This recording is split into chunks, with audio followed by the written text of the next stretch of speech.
3D printer. Ito naman po yung drive. Ito po yung computer sa akin.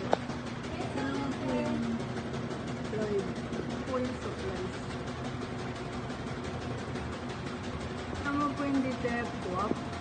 Ang capacity na ito, siguro mga 3 weeks pa.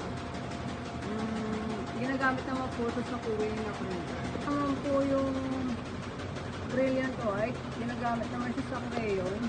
Ang capacity na ito siguro mga 3 weeks. Ito po yung powder. Capacity na ito mga 3 weeks pa. Ito po yung solution.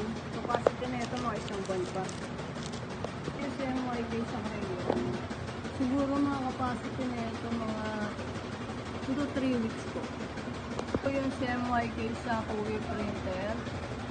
Capacity po siguro mga 1 week and 2 to 2 weeks po. Kulang na rin ako sa yellow at magenta. Ito po yung Kowi printer. Wala na po kami masyadong pending po.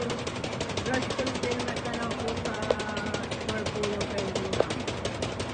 Ito po yung pieces sa crayon. Ito naman po yung drive na. Ito pa naman, dito naman. Ito po yung crayon na printer.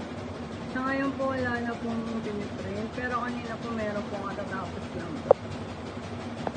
Ito po yung CCTV viewer po sa store. Ito po yung temperature dito sa left area.